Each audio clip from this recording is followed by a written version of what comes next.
Negara melalui Undang-Undang Dasar 1945 telah mengamanahkan misi kesejahteraan bagi seluruh rakyat Indonesia.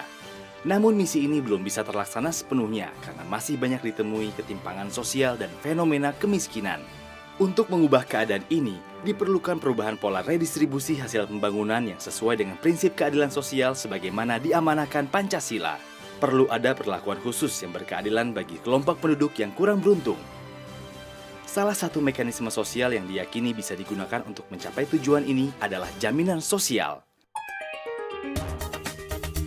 Keberadaan jaminan sosial sendiri telah diamanatkan melalui Undang-Undang Negara Republik Indonesia di antaranya Undang-Undang Dasar 45 Pasal 34 Ayat 2, Undang-Undang Nomor 3 Tahun 1992 Pasal 3 Ayat 2, Undang-Undang Nomor 40 Tahun 2004 Pasal 2.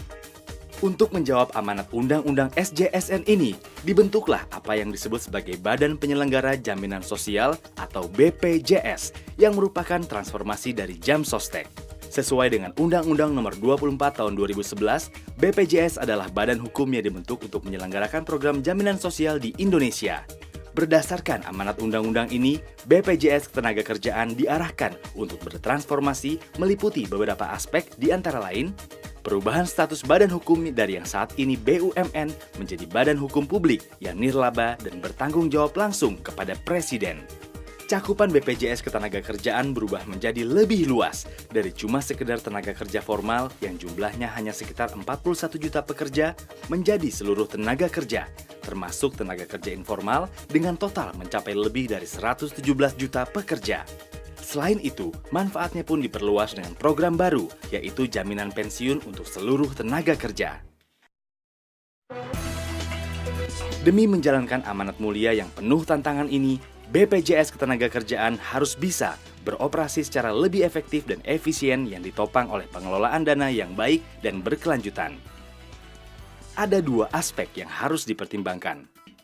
Aspek kecukupan, di mana BPJS Ketenagakerjaan harus bisa menjamin seluruh kebutuhan biaya penyelenggaraan program serta kelangsungan hidup BPJS sendiri dengan memperhatikan akuntabilitas dana di masing-masing program dan aset BPJS.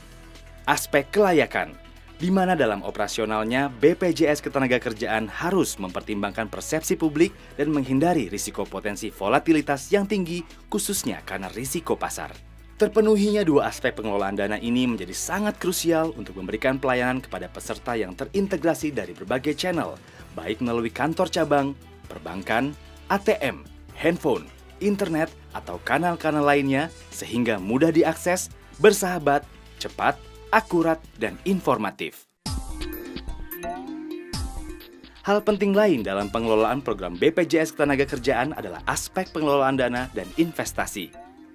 Sebagai dana amanah dari peserta yang dititipkan pada penyelenggara, perlu dikedepankan prinsip kehati-hatian sehingga pengelolaan dana ditujukan untuk memberikan hasil investasi yang sebesar-besarnya kepada peserta melalui investasi yang terdiversifikasi dengan baik pada instrumen investasi. Untuk meningkatkan kemanfaatan bagi peserta, BPJS Ketenagakerjaan mengembangkan konsep pelayanan excellent yang menekankan pada peningkatan manfaat melalui konsep total benefit di mana peserta bukan hanya mendapatkan manfaat finansial atau financial benefit, namun juga manfaat lainnya seperti housing benefit, food benefit, dan health benefit.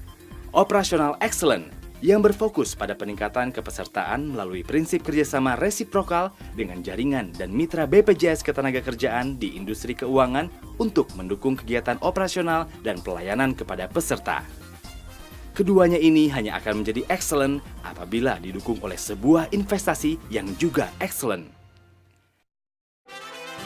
Seluruh inisiatif tersebut dilakukan untuk memastikan bahwa Jamsostek dapat bertransformasi menjadi BPJS Ketenagakerjaan berkelas dunia yang terpercaya, bersahabat, dan unggul dalam pelayanan dan operasional, dan semua kegiatan operasional, pengelolaan dana, dan pelayanan diperuntukkan sebesar-besarnya untuk kepentingan peserta yang ujung-ujungnya adalah demi kesejahteraan sosial bagi seluruh rakyat Indonesia.